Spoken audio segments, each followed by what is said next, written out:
Dwayne Keefe D. Davis, the man infamous for his public statements about his alleged involvement in the 1996 murder of rap icon Tupac Shakur, is now facing trial for murder nearly 3 decades later. However, Davis is working to deflect responsibility, attempting to shift the blame onto another high-profile figure, Diddy. In his motion to dismiss the case, Davis's attorneys have repeatedly brought up Combs's name, seeking to distance their client from the crime. Davis, accused of being the shot caller who orchestrated the drive by shooting in Las Vegas, allegedly passed a gun from the front seat to the back, where a fellow gang member fired on Tupac and his Death Row Records boss, Suge Knight. Despite the case remaining unsolved for nearly 30 years, prosecutors have now brought charges against Davis, claiming his direct involvement in the murder. Davis has long been open about his role in the incident, even writing a tell-all book and giving interviews with YouTubers and documentarians, revealing details about the notorious unsolved crime. The case continues to unfold as Davis tries to navigate the legal pressure surrounding the 1996 shooting. It's on Amazon, Compton Street Legends, and it's going to be in Barnes & Noble's September the 15th. Yeah, it's a good read, and it's the truth, and it's stamped, homeboy. You know what I'm saying? I ain't got no reason to lie. Everybody saying this and this and that, but with nobody there but me. Davis was arrested at his home outside Las Vegas in September 2023. At the time of Tupac Shakur's murder, Davis was living in Compton, California, and was reportedly a prominent drug figure in the area, allegedly leading a faction of the Crips gang. Davis and his associates traveled to Las Vegas to attend the famous Mike Tyson fight.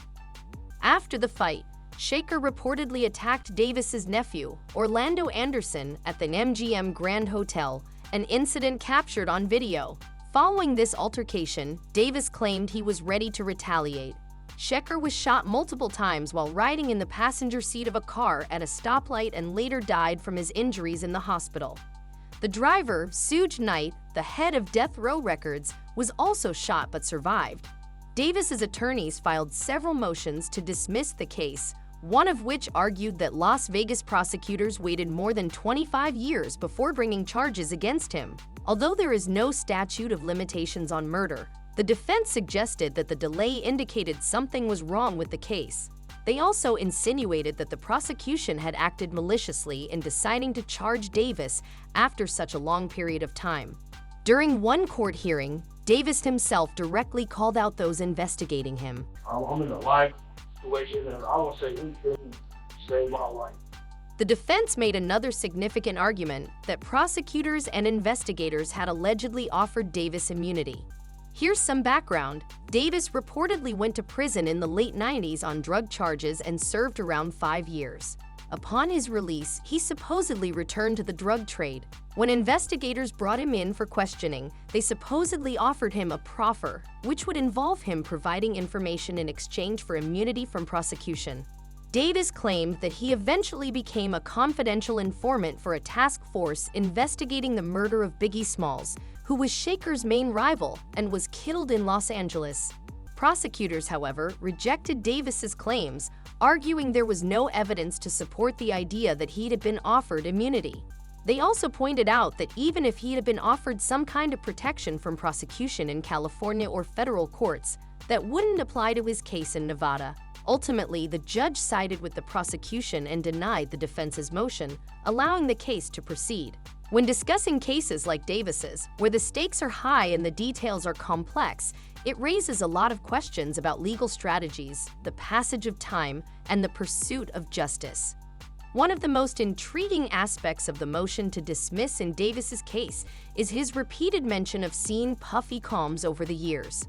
Combs, the once celebrated rapper and mogul who is currently facing federal charges related to sex trafficking, racketeering, and prostitution, has been a central figure in Davis's narrative. Davis refers to Combs by his well-known moniker, Puffy, in his filings. Davis claims that Combs used the notorious East Coast-West Coast rap feud, Death Row vs. Bad Boy, as an excuse to put a hit out on Tupac Shakur and Suge Knight.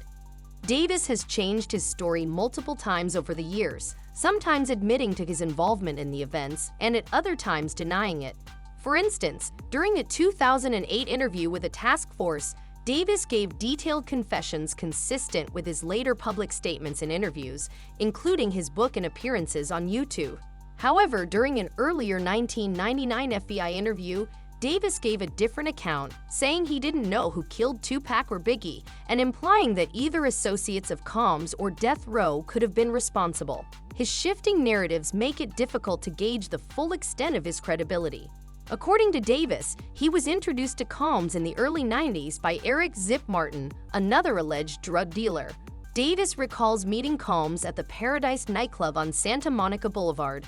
Following this, Davis claims that Combs asked him to feature his 1964 Chevy in a music video for Usher.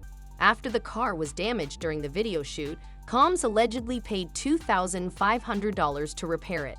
Davis also states that Combs was afraid of Suge Knight, known for his violent reputation, and that this fear may have influenced later events.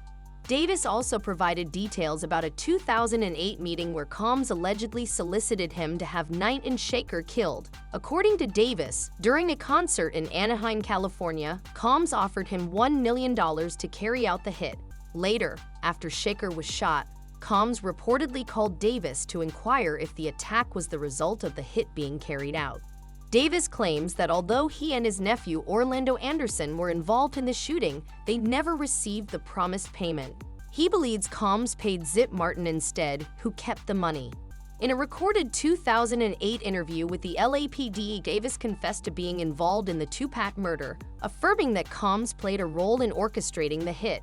Davis expressed regret about ever meeting Combs, claiming that his involvement with the mogul had ruined his life. He also referenced Combs' alleged involvement in the death of Biggie Smalls, which has been the subject of much speculation. Jen Deal, a former bodyguard for Combs, has suggested that Combs might have played a role in Biggie's death, citing his odd behavior leading up to the murder and his anxiety about the situation. These allegations add a layer of intrigue to the already complex history of the East Coast-West Coast rap feud. Combs' legal troubles, including multiple civil lawsuits, further complicate his image. As the case against Davis progresses, these explosive claims continue to fuel public speculation about the truth behind the murders of both Tupac and Biggie. I don't see this. This is a 30-year-old accusation, and it seems to me that it's getting to a point where Diddy's concerned, where it's dangerously getting to piling on in a way that I think might just help him. To be clear, Puffy Combs has always denied any involvement in the deaths of Tupac Shakur and Biggie Smalls, and he has not been arrested or charged in connection with their murders. As for Dwayne Davis, it will be up to his attorneys to decide whether they will appeal the judge's denial of their motion to the state Supreme Court.